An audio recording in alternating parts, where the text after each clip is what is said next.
What's going on, everyone? It's Firin with the Crab Miso Dynasty, bringing you another 3-star tier list video, but this time for humanoids. Before we begin, if you like the video, please make sure to subscribe and hit the like button so we can keep you up to date with future content we look forward to bringing you. Now, this list is going to be treated a little differently than our monster tier list because although we excluded units who provided money or experience boosts, the humanoids who do this also provide good utility and damage, so it'd be silly not to bring along for the ride. Mitigation lovers are still off the table, and whoever's bad at slaying pixels. The name of the game today is purely damages, but a couple of these units can pretty much end up all over the tier list, depending on what your plans are for certain units and compositions. But enough said about that, let's jump in. First, we're going to start with the Ninja. Now, the Ninja is a good baseline for us to talk about where these units, where they can start at and then go up from. If you actually take a look at his stats, his attack is decent at 6. His intelligence is really high for a fist user. And that's what we're going to talk about, why this is the baseline unit pretty much. It does have 10 on the fist. He has 9 on the casting, so that's pretty much why you might want to go that route with him instead. If you look at his kit, nothing truly builds anything for the team. Everything is for himself or attacking the actual enemy directly in terms of reducing their speed gauge, which is niche in itself, but nothing game breaking, so to speak. If you look at his kit, one ability is increased by attack while the other one is increased by intelligence, so you kind of have to go one or the other of how you want to build him. If you decide that you want to build him intelligence, he is a wind caster, so there's some good in that, and he definitely boosts speed, which isn't totally necessary at this point in the game, but based on his kit, just overall very lackluster. Nothing that you would look forward to. Nothing that would put him above any of the other 3 stars. Next, we have the Wrestler. Now, the Wrestler is probably the most hilarious unit I've seen out of all of these. If you look at his kit, he definitely boasts 7 on the attack. He definitely has some pretty good stats for a 3-star. Most of these 3 stars are going to be about in the 7 range, so that's where you want them to be if you're looking for some actual promising damage.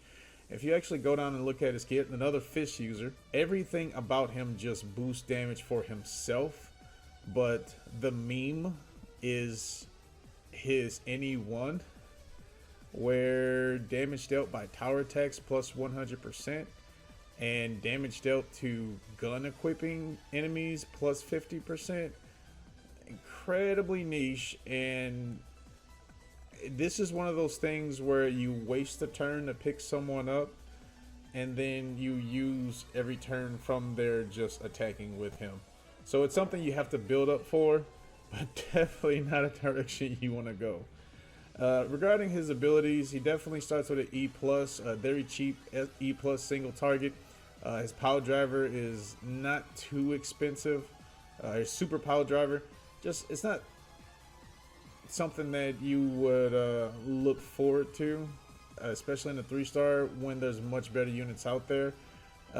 Also, the fact that he is a attacker, so to speak, you don't see yourself using any of his spells, so we pretty much just ignore this section. Shield definitely is a big help, Braveheart is too, but at the cost of what this unit provides, he's definitely worthy of the D tier list.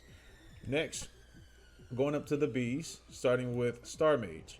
Now, Star Mage actually is pretty decent. Skull Star is a lot better, but if we go ahead and take a look at her stats, as we can see, she's on the 6 side of things when it comes to intelligence. Not the greatest, but we'll definitely take it for what she can provide. Definitely a staff user. If we look at this, she does provide intelligence to humanoids by 11%. She increases her SP when the turn begins by 7, so that means that every time a turn begins, she's getting 17 instead of 10.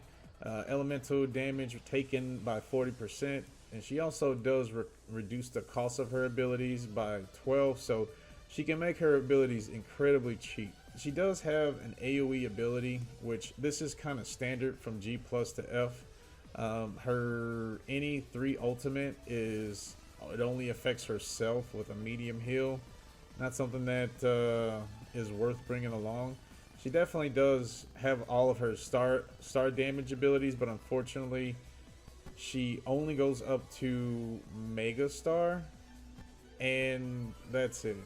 So just a lot of intelligence down damage reductions for intelligence based monsters or enemies, but for the most part it's just not something that I look forward to. She's definitely something I would use if you have no other choice. Now next we have the Lady Samurai. She definitely comes with 7 attack, which again, that's a good base for what you're looking for. Good defense, decent resistance, all around kind of well-rounded 3-star. Then that's when you actually get to her kit. You see that she actually does provide sword wielding damage by 12% to all of her allies, and then her kit just starts to get selfish at that point.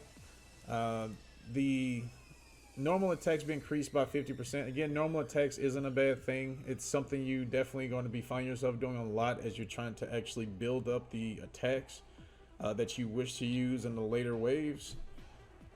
Damage taking from sword equipping allies negative 40%. It's very niche.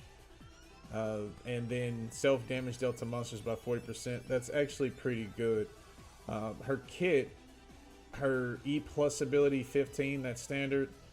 Her ultimate ability is 65 for S tier damage. That's not too bad. A good battery might definitely be something that would help her along the way, but for the most part the rest of her kit is attack up, damage down, but she just doesn't bring anything super hardcore other than the attack plus 12 to the team. So she is someone that you could definitely sleep on for a unit that we have in the S tier.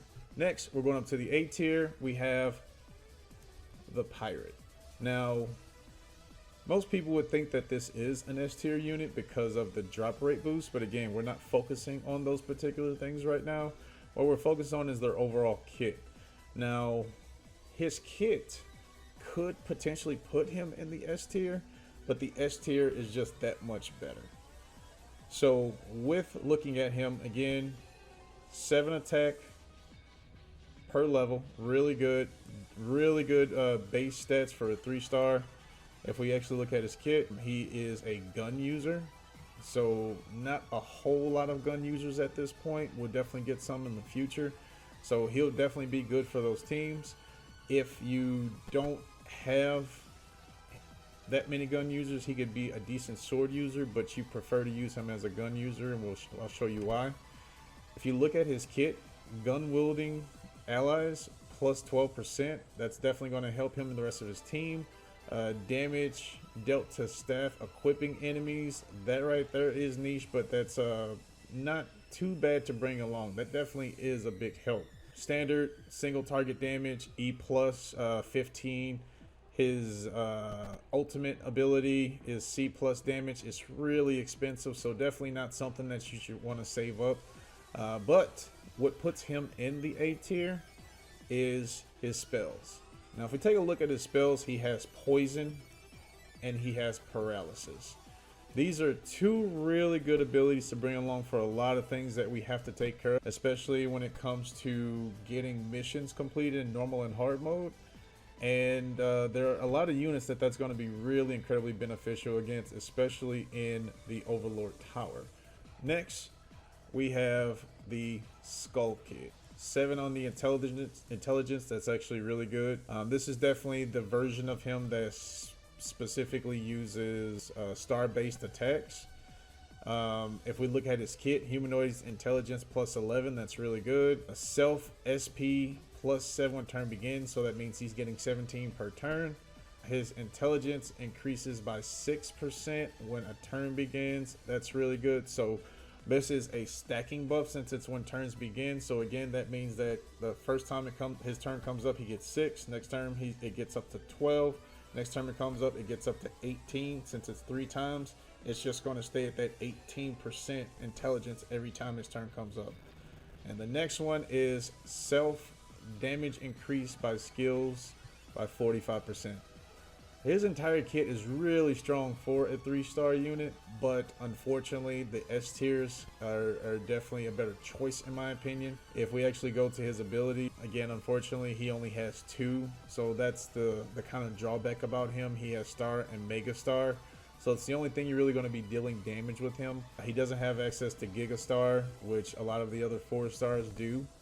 So for the most part, he is a good tag along for your star-based team. If anything, he would be the one that you would use for his resist break. And then after he's used his resist break on the unit you want it used on, then he can come help with the actual damage. Next, we have the gunner. The gunner is in a very weird spot. The reason why I put him in the A tier, and to be honest, he could be at any tier, has a lot to do with his kit. His damage, if you actually take a look here, it's actually really low. It's at about 5. Stats are decent. Defense 5, resistance 6. That's not too bad. He definitely is a gun user, and this is where it gets a little weird. So before we do any of this, to help understand why this is kind of weird, if you actually go down to his nether enhancements, you'll notice that at any 2 and any 6, instead of it going up by plus 25% like most other units that are 3 stars, it's only 10%. So his actual overall increase is 60%, which is a lot less than other units. What it is being compensated by is his critical force ability. And his critical force ability, which costs 15, it increases attack and speed. It increases attack by up to 35% and his speed by up to 35%. So the unit himself is already pretty fast with 62 in speed. So he's basically making himself ridiculously fast. He's increasing his attack by up to 35%. And that is what is kind of helping offset the fact that his stats are really low, but it's something that you have to use the first turn to unlock, and then once that's done, he'll start dealing damage.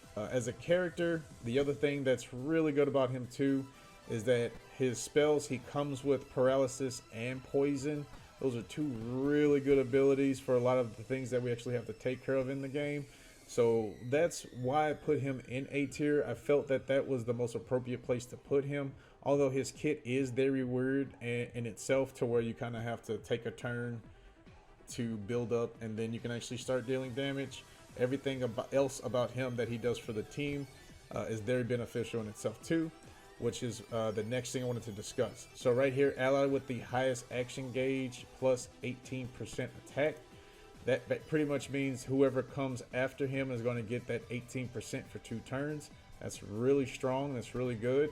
We got gun wielding unit plus 10%. So pretty much everyone that wields guns, including himself and his team, is going to get that 10%. The other 2 abilities are pretty selfish. They're just pretty much mitigation. Next, the S tier units that we have is Dark Knight, Professor, and Celestial Host. Let's start with Dark Knight. Dark Knight is definitely the unit you want to see as a 3-star when you pull on the banners. This unit comes out the gate with really good attack, really good base attack. He has really good defense. Just overall well-sound unit. And if we actually scroll down and look at it, again, he is a sword user. If we actually look at his kit, he increases all sword-wielding allies by 12%. His self increases by 22% when the battle begins. So basically he comes out the gate dealing strong damage. The big thing about him as well is that he has a battery built in for all sword wielders. And this is right here is what kind of pushes him into the S tier category, because batteries are something that becomes really important as the game goes along. You're going to see that he's going to pretty much be giving everyone 20 SP. So everyone gets their base 10 SP and then the extra 10, so they're going to be getting 20 per turn. So that's a huge increase to make it to where use their abilities every single turn. He definitely has a reduction to normal attack damage dealt to him, which is good in itself.